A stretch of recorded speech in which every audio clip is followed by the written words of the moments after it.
Hello everyone. तो आज हम करने वाले हैं चैप्टर 2 का लास्ट टॉपिक, वो है अकाउंटिंग इक्वेशन।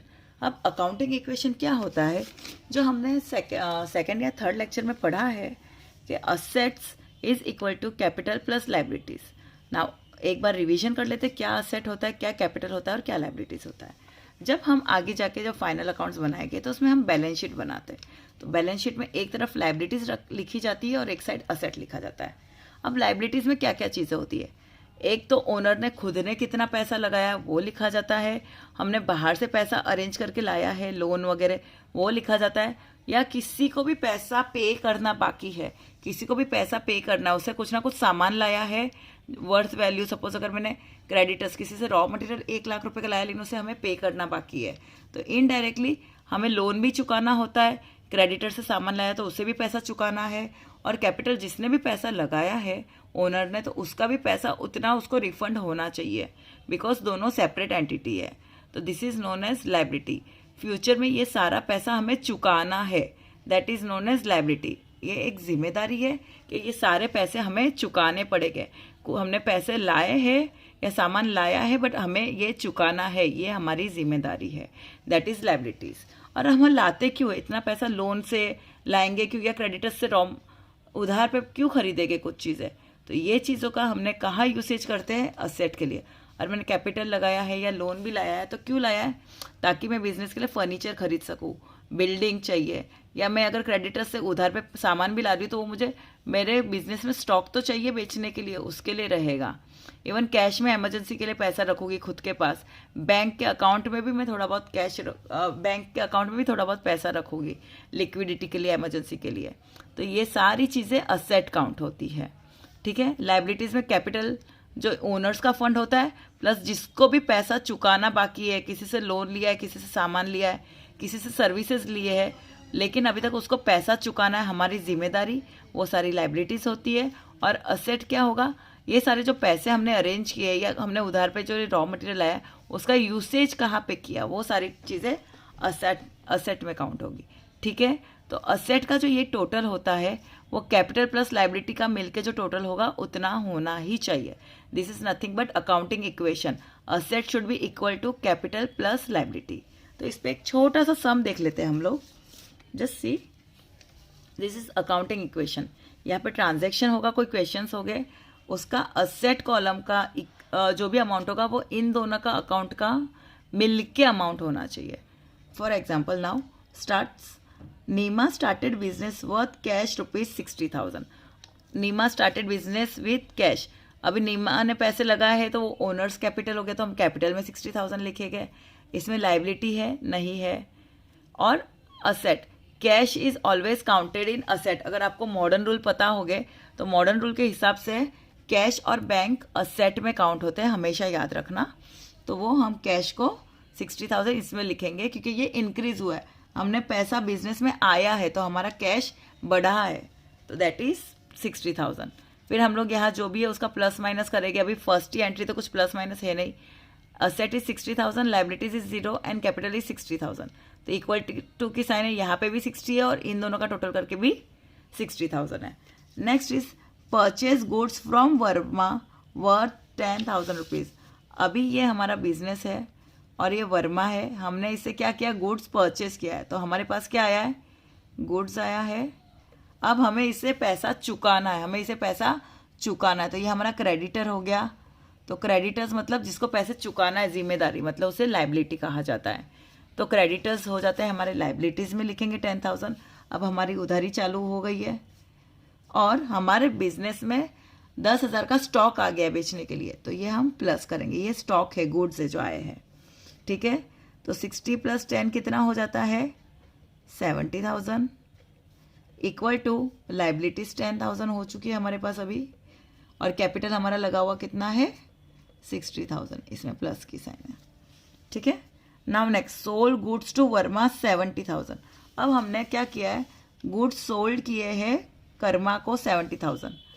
अब ये हमारा बिजनेस है, हमने सेल किया है तो हमारा स्टॉक कम हो गया है। हमारे बिजनेस में जो स्टॉक था बेचने का वो स्टॉक कम हो गया है, तो वो माइनस करेंगे। स्टॉक हमेशा किस में होता है, असेट में होता है। स्टॉक हमेशा किस में होता है, असेट में, तो स्टॉक कम हो गया है। लेकिन उसने हमें पेमेंट किया है, नहीं पेमेंट की, यहाँ पे कोई बात नहीं हुई है। तो कर्मा फ्यूचर में पैसे देने वाला है, तो वो डेटर बन गया। क्या हो गया? डेटर, मतलब फ्यूचर में पैसे आने वाले हैं। टेंशन फ्री, तो ये डेटर हमारा क्या होता है? Asset. Debtors are counted in asset, future में पैसा आने वाला है। ठीक है, तो उसकी एंट्री होगी, हम पहले तो हमारा स्टॉक में से थोड़ा सामान चला गया, माइनस करेंगे। कितने का? 70,000 का चला गया सामान, बाप रे। ठीक है, ये माइनस हो गया। अब प्लस क्या करेंगे? फ्यूचर में हमें कुछ पैसा आएगा, डेटर है तो फ्यूचर में वो पैसा आने वाला है। ठीक है, इसमें कुछ लाइबिलिटी उधारी हुई हमारी? नहीं। और उसने कुछ कैपिटल में हमें अफेक्ट किया है? नहीं किया है। तो 70,000 माइनस 70,000 जीरो हो गया, बट फ्यूचर में वापस आने वाला है पैसा, तो प्लस 70,000। तो इसका ओवरऑल क्या होगा? 70,000। ठीक है, यहाँ पे 10,000 है, 10,000 प्लस जीरो, कुछ चेंजेस नहीं है तो 10,000 रहेगा। यहाँ पे 60,000 प्लस जीरो, कोई चेंजेस नहीं है तो ये 60,000 होगा। तो यहाँ पे 70,000 हुआ है, इक्वल टू यहाँ पे 10 प्लस 60,000। ठीक है, तो इन दोनों का मिलके भी 70,000 हुआ है। Now next, paid carriage. अब ये चीज़ एक रूल याद रखना, हमेशा परचेज और सेल्स को छोड़ के जो भी छोटे मोटे खर्चे करते हैं नॉमिनल अकाउंट के, जो हमारे रेवेन्यू, इनकम, एक्सपेंसेस वगैरह होते हैं, वो एक तो हम लोग कैश में पे करते हैं या कैश में रिसीव करते हैं, तो वो एक तो असेट, कैश हमारा असेट होता है तो यहाँ पे उसका इफेक्ट आएगा। एंड सेकंड, जो भी नॉमिनल चीज़ें होती हैं हमने ऑलरेडी कैश में पे किए, तो वो हमेशा हमारा कैपिटल को अफेक्ट करेगा। ठीक है, तो अब मैंने पेड कैरेज 5,000 रुपीज़, मतलब मैंने 5,000 मेरा कैश कम हुआ। कैश हमेशा असेट में होता है, अगर मैंने पे किया तो वो कम हुआ है, और वो कैपिटल कम होगा, हमारे कैपिटल से कम करेंगे उसको। ठीक है, लाइबिलिटी में उसका कोई इफेक्ट नहीं होगा। ठीक है, तो नाउ 70,000 माइनस 5,000 कितना हुआ?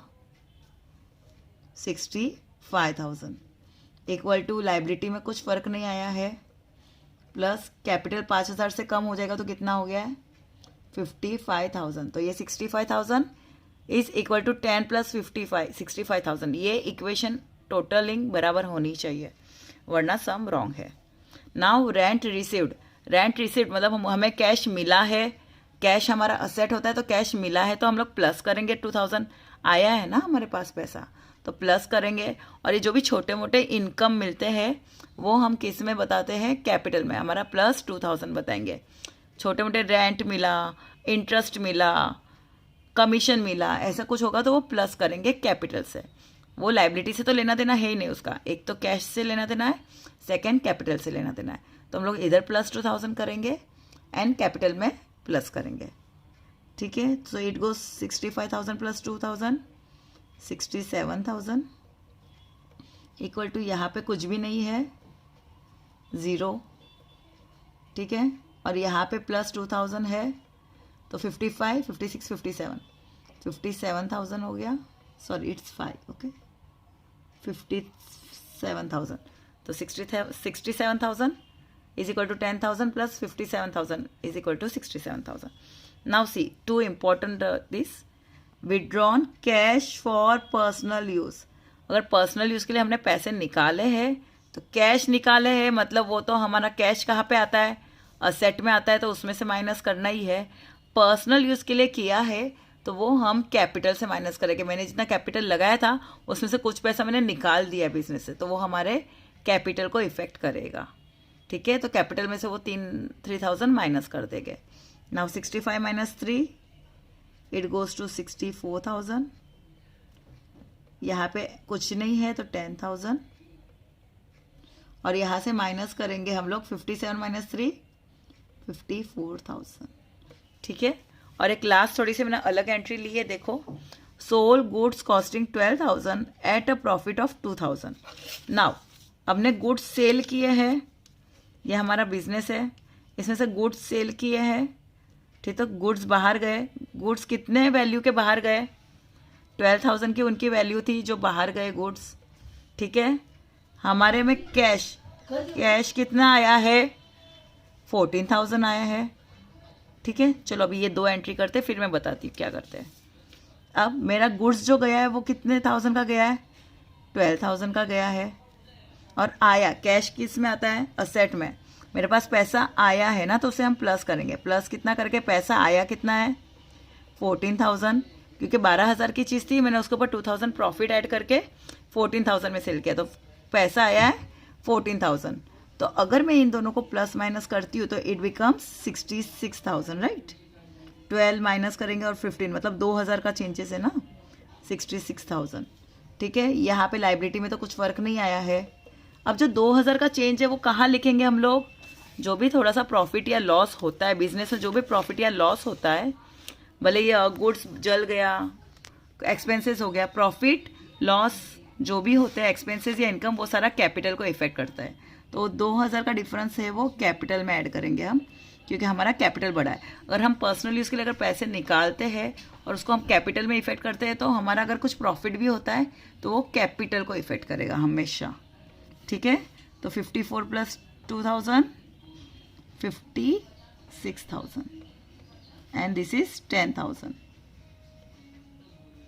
ठीक है, तो 66,000, 10,000 एंड 56,000।